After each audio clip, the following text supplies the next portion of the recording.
Welcome to the Gray Report. I'm your host, Spencer Gray. If you're a multifamily investor, whether you are active, passive, just curious, you're in the right spot, because every single week on the Gray Report, we're looking at all of the most important and up-to-date articles, research report, new data that's coming out, as well as a little bit of discussion and original opinion from the Gray Capital team.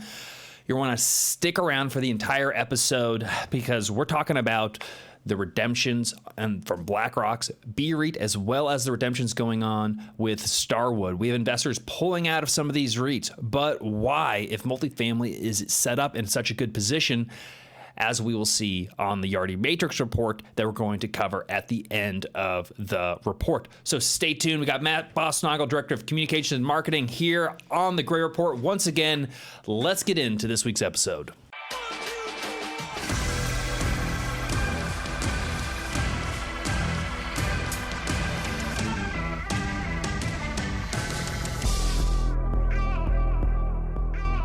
All right, back in the seat. Matt, great seeing you again this week. Exciting day, exciting week, a lot of news, good, bad, fun stuff going on. Yeah, I was kind of fun this morning. I'm sweating, like rushing to get this report in, and then we've got great news also, and in the Gray Capital neck of the woods. Yeah. And I don't know, yes, there's this BREIT situation with Blackstone and Starwood and similar funds, but I think I'm not pessimistic at all. I think there's some good work to be done. No, I think the headlines are much scarier than the reality on the ground when we actually get into it. Yeah. And because a lot of this is just a function of private markets versus public markets and where they intersect and how correlated are they. Yeah. Because, and again, let's get into it more detail in just a couple of minutes, but a lot of it is investors who are invested in publicly traded REITs that are, correlated and tied to the stock market. They've seen, losses this year. The values of those REITs have gone down, anywhere from, 9 to 13%. But then all the unlisted REITs, the BREIT, for example, which is like a $69 billion REIT. I mean, I believe it's the largest unlisted REIT in the world. Yeah. They reported a growth of 9% over the same period, and so we've got there's investors who are saying, what is the difference here? Why is this up 9? This is down 13. If you're really buying the same types of assets, and then so there's a little bit of an arbitrage play. People saying, I'm going to lock in my profits because in the private markets they're not necessarily moving the valuations of these assets because there's a lot of price discovery going on right now. How do you value all the assets? What is the cap rate? Yeah. So it's an interesting question. There's positives and negatives to public and private markets. And it's interesting just to see the intersection. It's also a major factor of liquidity. One of the major advantages of public markets like the stock market is they're liquid markets. You can buy and sell in an instant. You don't need to, fill out a form and put a request in. Or a lot of private securities, alternative investments, most real estate, it's completely liquid. There's no redemption. Yeah. You're in it for the hold period. We're in this together. Yeah. That's the intention, and that's what a lot of investors like. They like actually the security and having that locked up, but it is a little bit inflexible compared to just having a phone and pressing a button and selling. Yeah. So different investor preferences. So we got a couple. It's talk of the town. Yeah, I am wondering too what is different about the way, because it is different. The BREIT is set up different than maybe a publicly traded REIT, but then it's also has some features that make it very similar to a publicly traded REIT.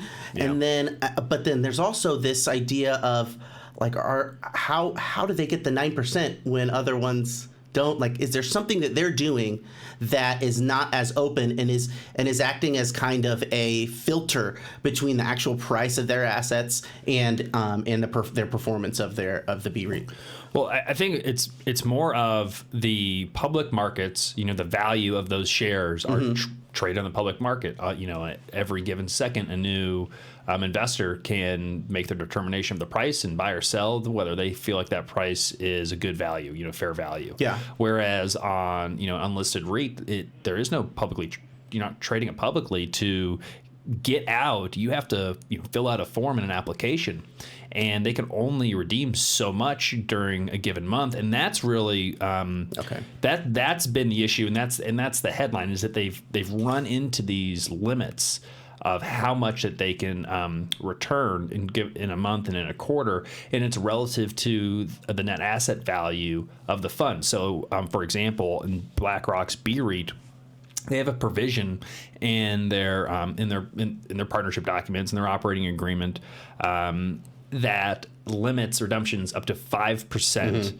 of the net asset value of the entire fund. Yeah. And so it's not as though BlackRock has said, we're in dire straits, we've got problems, we're going to hold off on redemptions. It's just baked into their operating agreement of, hey, we're only going to allow X amount of redemptions on a given month or a given quarter, because otherwise, if everyone said, hey, we're going to get out right now because we think the value is so high and we want to sell at these high prices, well, one, you have to have a seller, but they are, I think, believe selling it relative to the net asset value. But still, whether BlackRock's buying it back or if you're selling it to other potential investors, but they have to have enough liquidity, BlackRock does, to fulfill these obligations. And they've got a lot of cash on hand. They're always handling some amount of redemptions, but they don't want to start selling off assets right now when it's not a great time to sell, only to meet redemption requests. Okay. And so I think that's the hard part, that not only BREIT, but Starwood, that's doing the same thing, and many of other funds that are perpetual in nature, or some of them, or you can have an interval fund, which allows for a certain degree of liquidity, because the one aspect of a lot of privately traded senior securities that some investors don't like, what we were just talking about, is the illiquidity. They're illiquid investments. You can't get out. And so vehicles like BREIT and Starwood and other perpetual and interval funds, to try to solve for that illiquidity problem, they've allowed for a certain amount of redemptions. And so the unique features of these investment vehicles are, and it's not getting them into trouble, but it's not a good look or headline when people are running for the exits. And they're running for the exits because the value's so high. So they're saying, I'm seeing, again, these other publicly traded REITs are buying the same stuff, losing value. You just haven't reset your values yet, is what they're assuming. Yeah. And so, I'd rather lock in my prices at 2021 pricing or valuations, or whenever they've done their revaluation, which I assume is on a monthly or quarterly basis. But again, it comes back to price discovery. What is the price of everything? That's where it confuses me, is how they get their prices, and what are they doing something or not doing something where it's making it where it's causing this. I thought the number was that publicly traded REITs were almost like 20% down, and then they're 10% up. So we're in the middle of that 30% gap is the truth. Yeah. Well, and I mean, if you talk to most brokers right now, most people in commercial real estate, they'll tell you that the prices are down. Yeah. 10, 15%, 20%. So how can the net asset value be up? Yeah. If the rest of the valuations or the pricing is down. Yeah. Now, pricing is, again, it's relative to income. So, your cap rates can expand, but your incomes can increase. But that's a lot of growth that you need to maintain that same amount of value. Yeah. Now, for a lot of our investments, because immediately what you think of is like a multifamily investor, if you're investing in more your typical like syndication or like a fund like the Gray Fund, first thing you think about is like, oh man, I've made these investments, they've gone down in value. But as a investor in a private investment, you really don't realize any of that loss until you actually sell. Your gain or loss happens when you actually dispose of the asset or you're receiving distributions. And there's periods where you kind of don't know. I mean, for an example, it was back in 2020 during COVID. After March, people did not know where things were going, and there was all this talk of markets crashing, including commercial real estate, because everyone was going to stop working, stop going to jobs, restaurants were closing, retail was closing. Not certain if people would be able to cover their leases, including apartment leases. I mean, everyone had just been laid off. Everyone just lost their job because no one could do anything. So there was uncertainty, and there was no transaction activity going on. Yeah. So there's not really any price discovery. But if you had to ask someone, took a survey, the price would be pretty low. But we didn't sell then. So it's did that happen? It's kind of like tree falls in the forest. Yeah. if no one hears it, did it actually make a sound? Well, like it did. It does make a sound, but if you don't hear it, it doesn't really matter. And if you're on the right time period, another tree grew in its place. Yeah. So exactly. your net trees are fine. Net neutral, carbon, or at least carbon neutral. So it's this interesting situation of where you can't ignore where prices are, obviously, especially when you're looking to buy new assets, and you want to know relatively what everything is worth. It's good information to know. Yeah. Because you may take an action on it. Typically, when the price is low, it's not like, oh, let's sell now. That's again where BlackRock is in, because they're like, well, we don't want to redeem too much more because then we're going to have to sell. Prices are lower, and then, by the way, they'll really have to start relooking at their valuations of all their assets. Yeah, that's the most interesting thing. Is I'd love to know, because it just seems like there is something different between how maybe these public REITs are responding to the prices than a private REIT, and maybe that gives them cushion in some situations, but it does seem like the way they've structured it, it makes it a little more precarious. Yeah, but well, like the REITs, like other stocks, are forward-looking indicators, and they're pricing in things that are 6 months in the future. That's why you saw like home builders and REITs took most of their losses earlier in the year, and then you've actually seen some REITs and home builders come back in the last month or so and actually post some pretty nice gains, thinking that maybe these interest rate hikes are starting to slow down, not be as aggressive, and seeing kind of a bright side on the other the next 6 months to a year.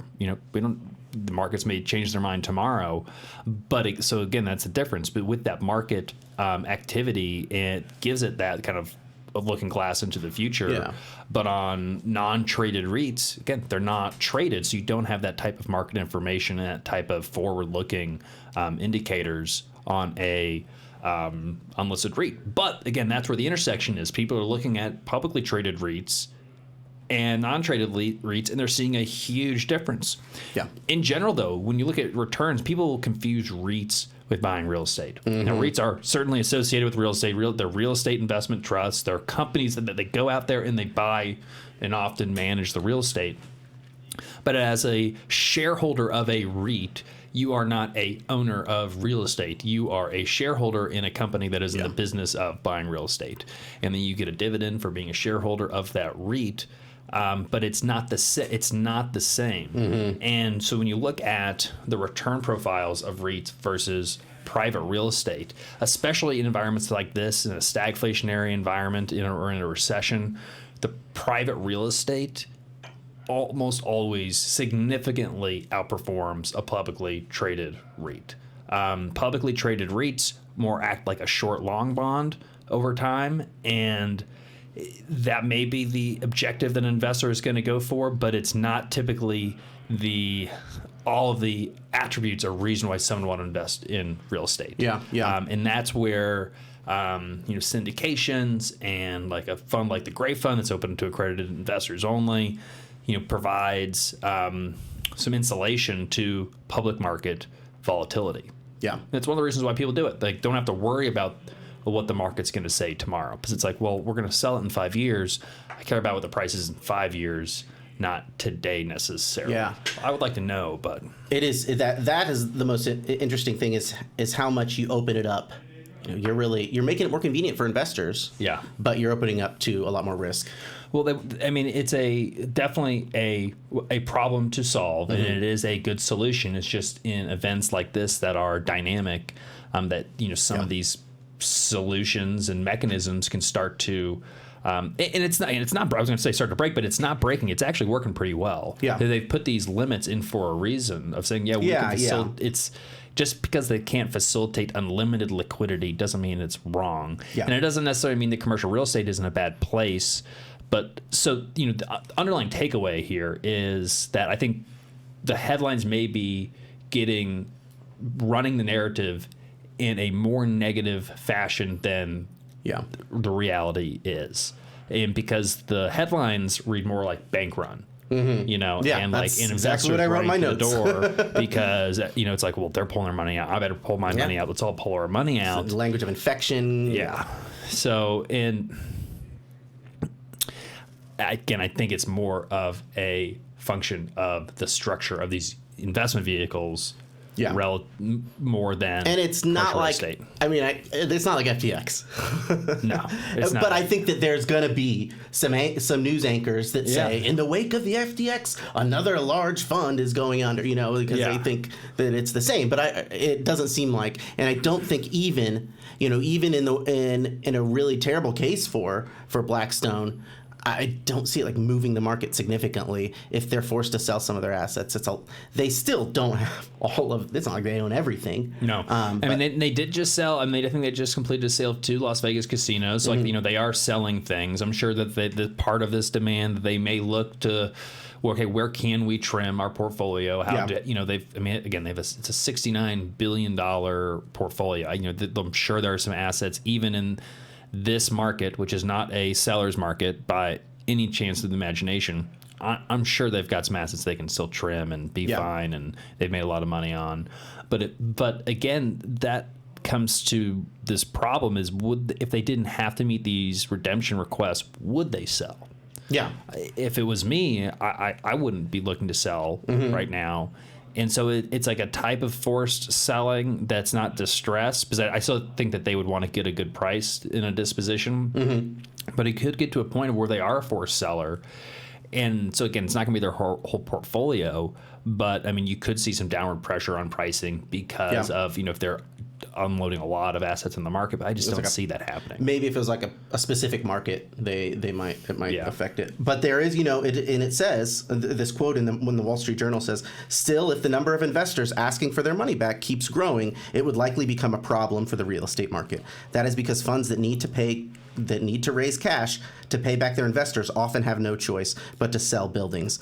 I think it's interesting, like, also that these redemptions were kind of, the ball started rolling, I guess, in July, and it hasn't really gotten to this point where they reached there. I think the 5% in each quarter, and then maybe it was like 5% in a quarter. It's like 2% a month.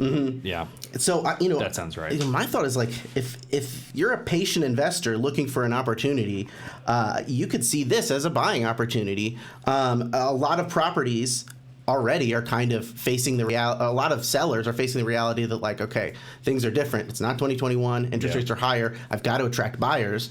And on top of that, if Blackstone is forced to sell because they have this now, I'm sure that they're not going to just say, oh yeah, just get rid of it. We need to get rid of it. They're going to be aggressive sellers, and they're not going to assume so. But I can't think that, you'd have to think that this condition makes them a little bit more eager to get rid of their buildings. Yeah. It's the 2 asset classes that they're involved in the most, multifamily and industrial. I think multifamily is like close to 50%, maybe it's like 48%, and then industrial makes like the next largest chunk, and then it's some other asset classes.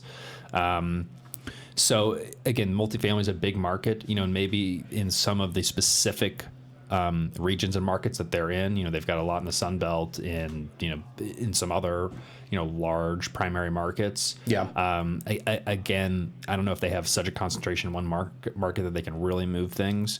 But I mean, I don't know. It's one of the biggest apartment investors in the world. So, I mean, I wouldn't be surprised if there's some correlation to pricing. But, at the end of the day, I think that, where interest rates are, where rent growth is, and what returns look like, and then investor risk appetite is much more of an effect on what Blackstone is doing. Yeah, that's what I was thinking too. It's like this is an effect of a new interest rate environment. It's not necessarily a cause or like a linchpin that you remove it and the entire house of cards falls. Like, yeah, it's not like the values dropped and now there's like a rush. It's like there's just a rush, and then everyone's looking at the values, and much more psychological than anything. And that makes sense of the redemption starting in July, because then that's kind of around when the REITs really started going down as well. And so people were saying, I'd rather just get out of this now. So I'm looking at the correlation to the public REITs.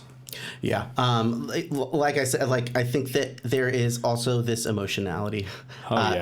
You said forward looking, and I was thinking, well, paranoia, I guess, is forward looking. Yeah. But there is this like psychological that all the headlines are feeding on that a little bit misrepresents it maybe. But I wonder if, these could, yes, there's individual investors that are pulling out, but there's also calculated decisions being made by like pensions and stuff. And I would say that, there are some individuals, but it's a lot of big institutions. What's going to move the needle are the institutions. Yeah. Whether that's the pension funds or RIAs that they're putting their clients investments in these in these types of funds because the reason it's a self-fulfilling prophecy, but BlackRock continues to be so successful. One, that they've got a good track record, but two, it's such a name brand that if you're an RIA or you're an investment consultant, or you're a wealth manager, and someone wants to get allocated to real estate, just from like a diversification standpoint. Not that like they're really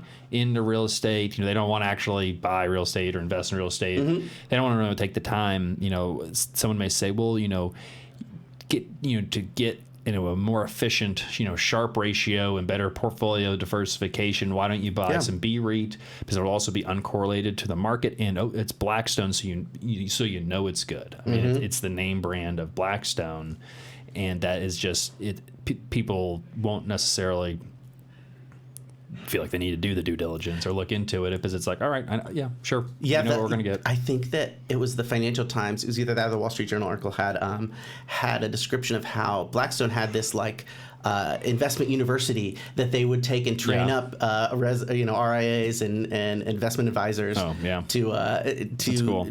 To learn about selling Blackstone. And so if they have that operation, it seems like there is a lot of stuff. This is a very sophisticated. Obviously, it's been there since 2017 maybe, or with BREIT. Yeah. Maybe I don't know. I think that I think maybe a little bit earlier, but I forget. But yeah, it seems like a very sophisticated and that's why I have faith that it's not gonna be necessarily a fire sale either. But I'm just. Are we doing a Gray Capital University for registered investment advisors? We practically have it set up. Leave a comment below, I guess. Well, there's a ton of articles on this. We haven't pulled any up because we've been engaged in good conversation, Matt. Wall Street Journal's got a good one. Financial Times, Seeking Alpha. Check those out. They'll be in the show notes just for your reference. Make sure you're signed up to the Gray Capital newsletter, the Gray Report newsletter. You can go to graycapitalllc.com/newsletter, and you will receive. It's a free sign up. People keep saying we should charge for it. People keep saying you guys should sell sponsorships and ads and clutter all up. Yeah. I don't know, maybe we'll do a sponsorship at some point. I'm not taking that off the table, but we've kept it pure and clean so far. But we deliver, how many articles a week, Matt, are on the Gray Report? At the bare minimum, it's 20, but usually it's like 25.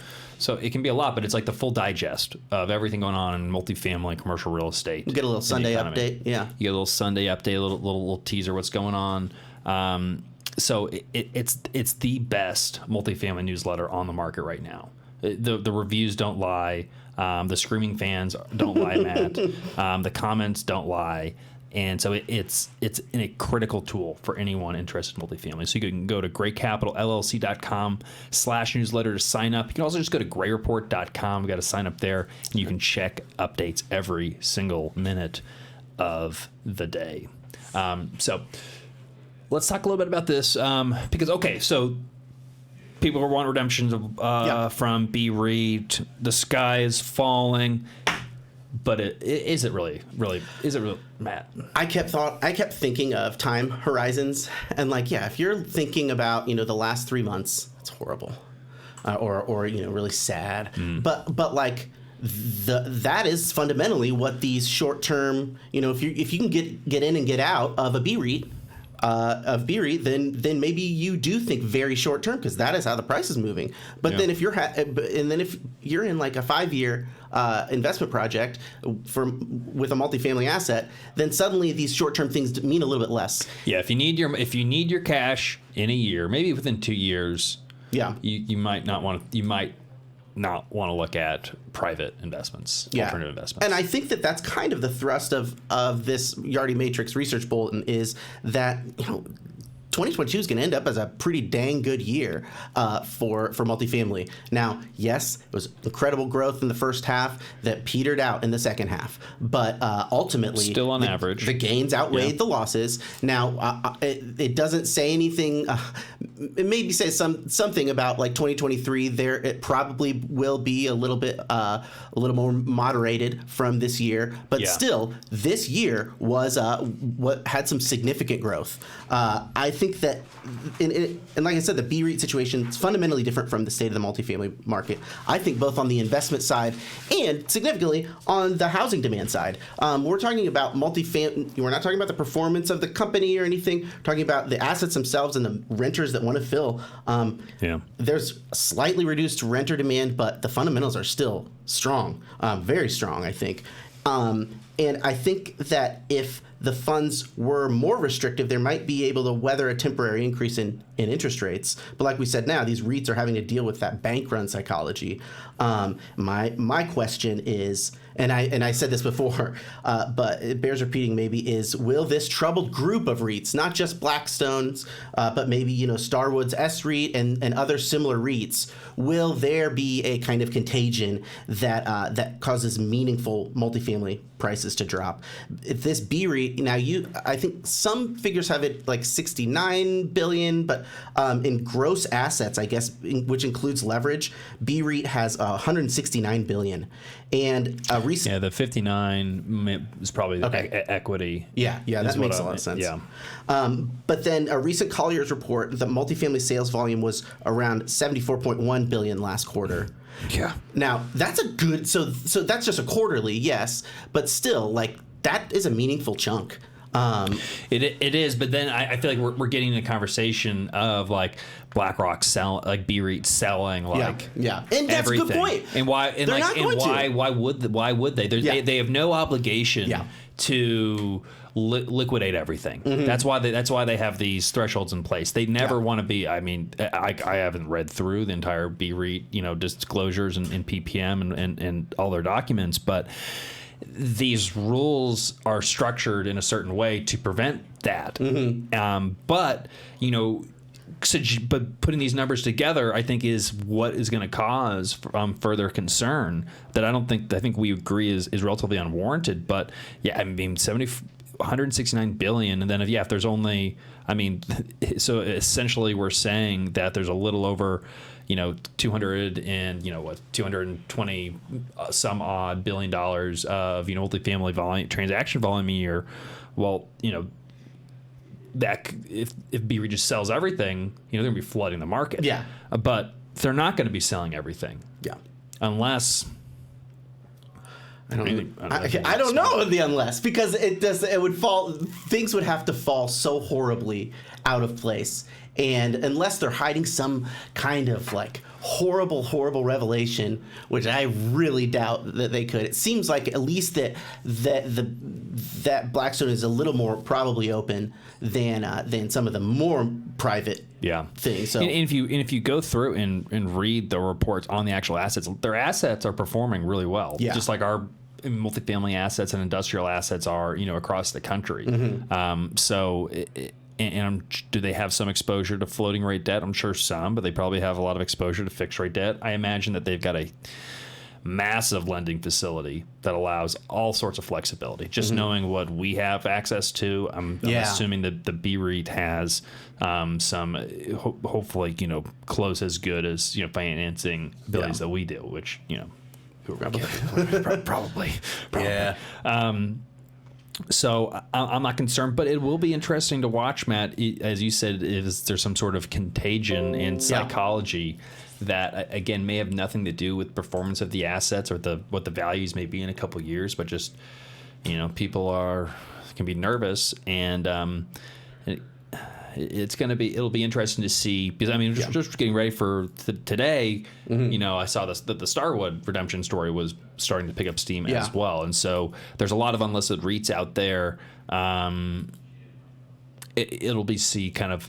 Yeah, I would imagine that most of the unlisted REITs are going through a certain amount of similar redemptions. Again, just because, all right, we're selling our REITs right now, including the unlisted ones, and usually hasn't been an issue, but maybe slow down a little bit. Yeah. I do want to. Sorry, I think we're No, going I like that quote that you highlighted on the. Yeah, I thought it was a really good way. So Yeah. let's talk about this RD Matrix report. They're talking about how things have slowed down. And I'm just going to read this whole. It's a long paragraph, so just bear with me. But asking rents in October crept up by an average of 0.16% over September, continuing the deceleration of rent increases that we've seen over the last several months. However, this slowdown is very normal and expected for this time. It's very normal and expected for this time of year. It is only unusual in how quickly the deceleration has occurred. In fact, according to RD Matrix data for the decade between the Great Financial Crisis and the COVID-19 pandemic, the average month-over-month increase in asking rents in October was only about 0.08%. So while the pace of increase has fallen dramatically, the actual level of change has not, and is realistically still elevated on a historical basis.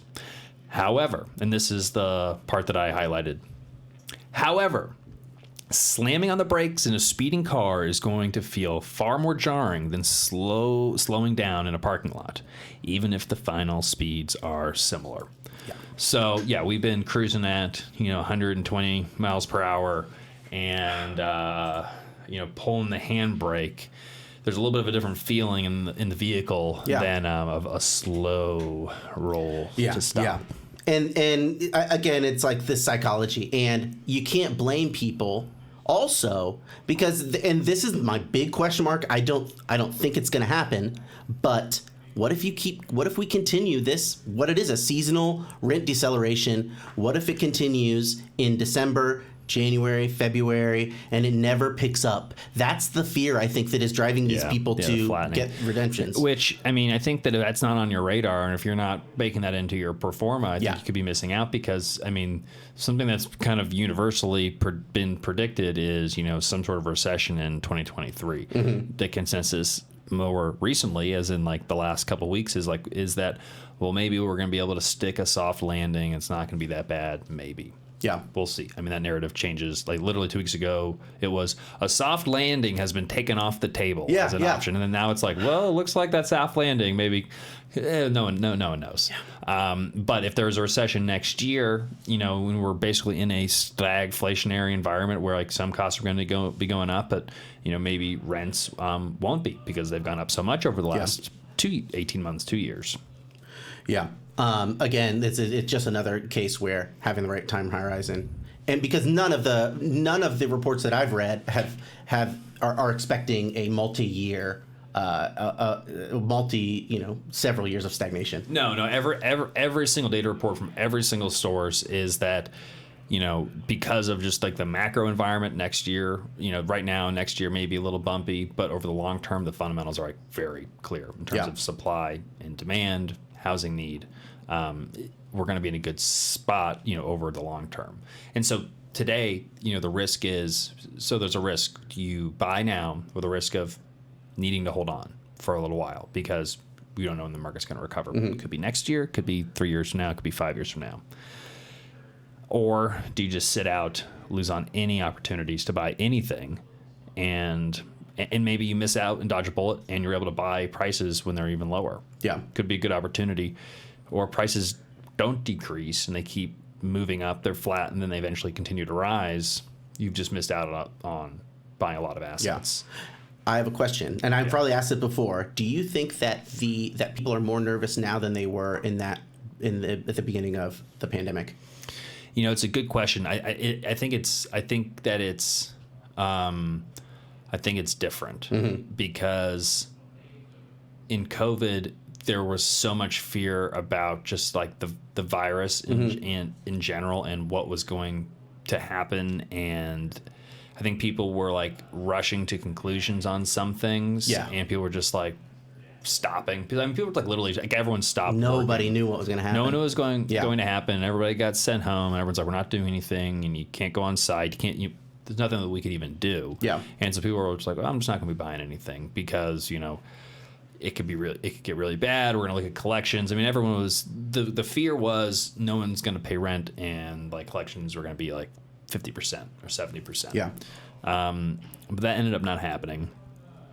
And then everyone looked around, and a lot of people missed out on opportunities in 2020. We picked up some great deals in 2020. In 2021, everybody woke up and it was a feeding frenzy, FOMO, driven by low interest rates, tons of money sloshing around. Now it's again, it's more of just more traditional economics, and cycles are starting to come into play, and people are just looking at it as, if interest rates rising, like that's the major driver.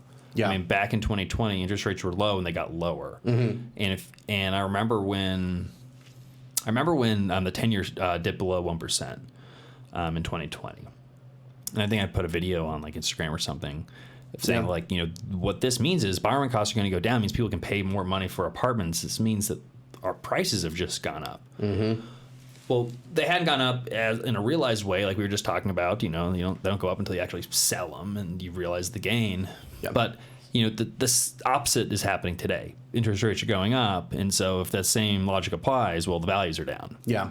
So I think that the uncertainty and the fear is driven a little bit more by economic realities. Yeah. Multiplied by uncertainty. Yeah. Rather than, I mean, just compare to that same equation back in 2020. And the economic realities, but the realities were, again, the interest rates were low. People were still paying. And then just, time multiplied by the uncertainty at that point. Yeah. Which is a lot of different types of uncertainty. Oh, so, I hate to say it's like it was way more of an unknown. Yeah. Now it's like we kind of know we have a worst case scenario. Yeah. And it's a lot more realistic and a lot more compelling in some ways than this blank. You don't know what's going to happen after in the pandemic. Yeah. And people quickly realized, and they kind of bounced back from that and realized what the opportunity was. Yeah, I agree. People definitely bounce back. And also, if you just look at like the chart of anything, it's like, well, we were here and then, we went way up here. Yeah. It's like, what usually happens when that type of run? Yeah. Like, what usually happens? And I think everyone was like, it's going to go here, and then it's going to go here, and then it's going to go here. Yeah. And it's like, yeah. Doesn't work like that usually. Even in things that can be, moving in the right direction. It just, the market overvalues something. Yeah. They put a premium on it, as they did in the pandemic. They're like, multifamily makes so much sense. Let's jump into it.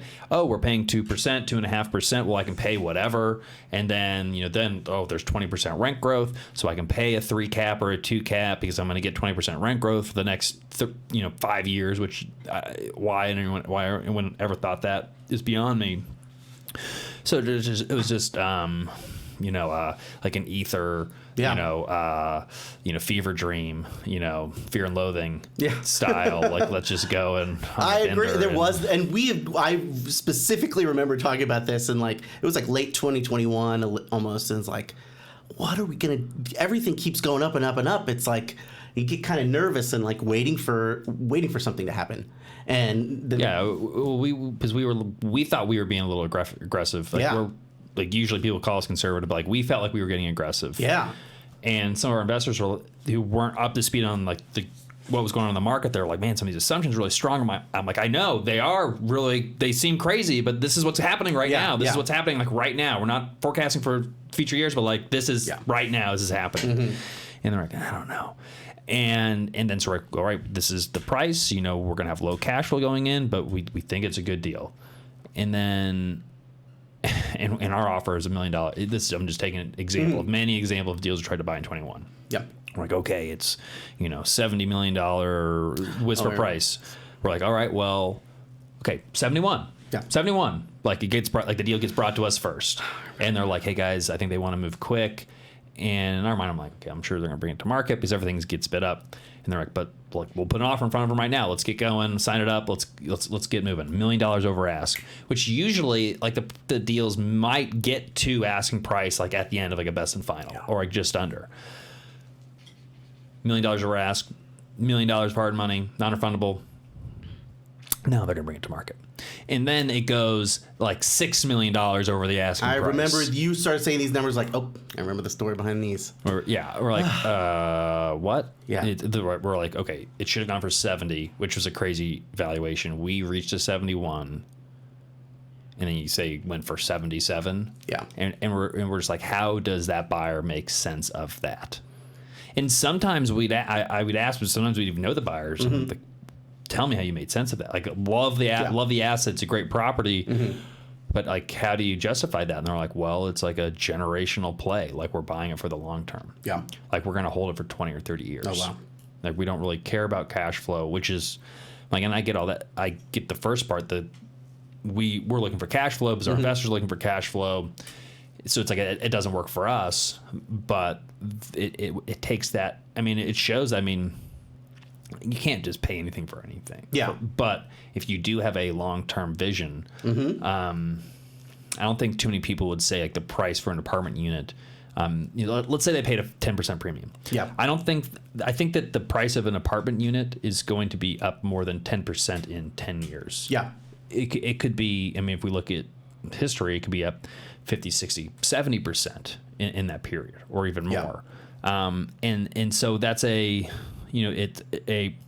probably coming in with a low leverage, so it's a relatively low risk investment unless you have to sell. We're all talking kind of full circle of like, if you never want to be a forced seller, you want to have it all the time on your hand, and you want to have the horizon if you want to ensure success, if you want to if you want to make sure that you're going to make money.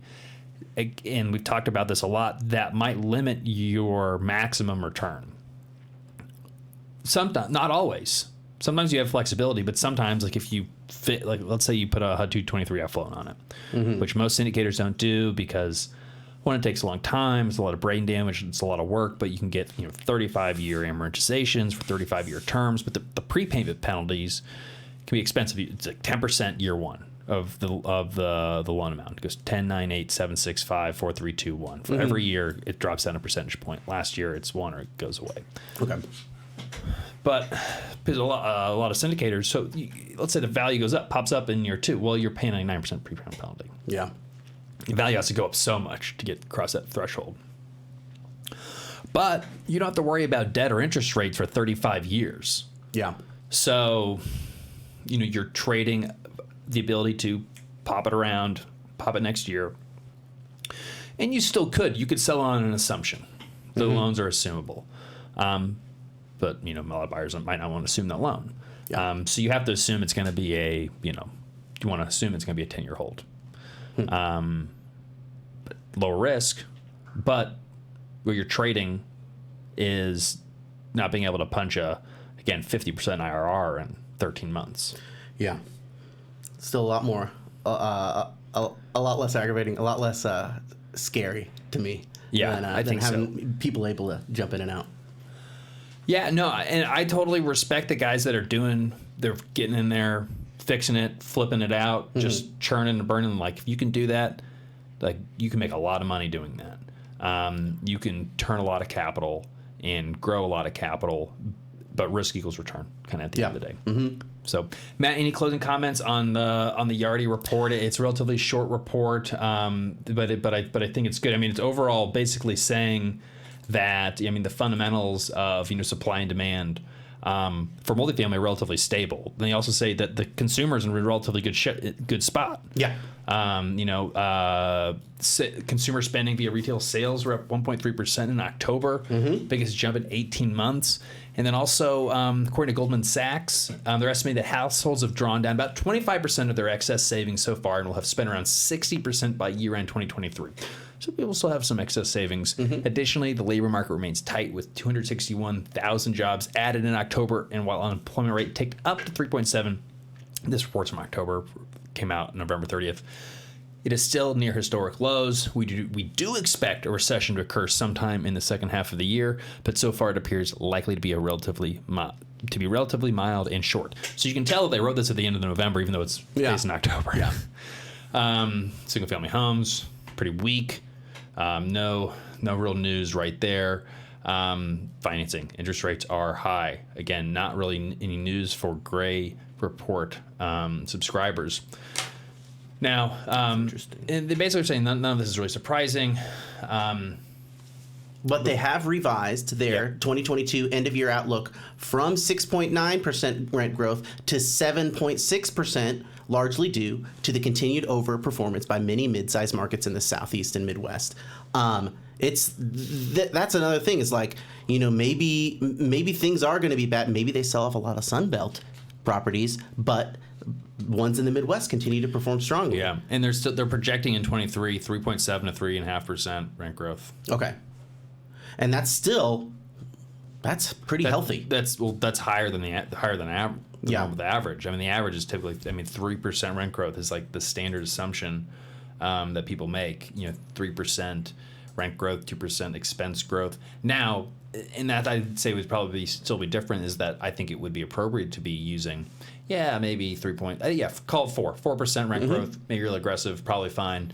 But then you also want to use probably 3.5% expense growth as well. Oh, yeah. It's kind of flat. Very good. Which isn't fun. Yeah. But it's the reality. I mean, you've seen your utility bills. Open up your utility bills and tell me prices haven't gone up, or try to pay payroll for anybody. I mean, things are not cheaper. So. Yeah. So, and that's going to kind of keep pushing rents because the payrolls are continuing to grow and people are continuing to make more money. But it just, that's the spiral we find ourselves in. Yeah. Matt, this is important stuff. Yeah. It's exciting, but I think it's exciting because it's a solvable problem. It is something that you can prepare for and that you can react to and you can make decisions about. It's not like a scary void of unknown. True. It's true. Well, we're going to leave it there. We bought a $41 million apartment community today, Matt. We buried the lead on that one. Yeah, by the way, still doing deals over here at Great Capital. We bought it at a 6.5% cap rate. Ooh, it's smoking. Man, yeah. We did have to renegotiate as interest rates were rising, so we got a nice discount in the renegotiation. We don't like to do that, but it was an issue of, or when your loan proceeds get cut by $4 million and your rate goes up significantly, it's a matter of our returns are our returns, and we got to hit somewhat close to our returns, or we can't do the deal. Not going to just do a deal to do a deal because our investors are way more important than that. Well, so if you're interested in learning about the GREIT Fund, go on over to great.fund. If you're an accredited investor, it's only open to accredited investors. I'd love to have a conversation with you, learn more about what you like in terms of this market, and maybe you're like, you guys are nuts. But where else can you buy a 2012 built A-class luxury asset for a 6.5 cap? Yeah. We're gonna be cranking cash flow year one. All right, again, like to learn more, hit us up. Make sure you're subscribed, like this video, and why not just leave a quick comment on all of the above and more. We respond. That's right, we do. Yep. All right, everyone. Thanks for watching the Great Report. Catch you next week.